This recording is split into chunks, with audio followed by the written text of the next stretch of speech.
Y estamos aquí llegando aquí al lugar. Ya estamos aquí preparando todo. Y esto es como se ve el Roxxon antes de que lleguen todos los invitados.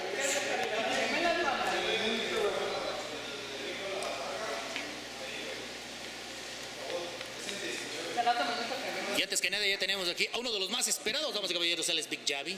Javi, ¿cómo estás? Muy bien, completo, feliz de estar por acá. Temprano, pero feliz aquí en el DF. Muy de madrugada, pero feliz. Fíjate, pero mira, ya echándole, compadre. Entonces, La pura ¿qué te vitamina. puedo decir? Un domingo de rockabilly, con compas. Yo creo que va a estar muy bueno este asunto. Aparte nos invaden los regios, un regio aquí, otro por allá, Y un actor, otros por acá, un actor acá, el señor. Jack Black. Así que vamos a darles con todo, Javi. Así es, compadres. Bueno, si sale esto ahorita, aquí nos esperamos a rato. Y si no sale ahorita, pues un gran saludo a toda la raza. Puro Perfecto. rocañero. Puro rocañero, chico.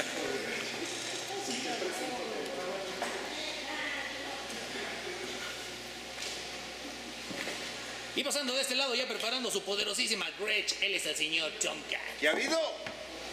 Puro poder del norte. Ah, no, ese es un grupo.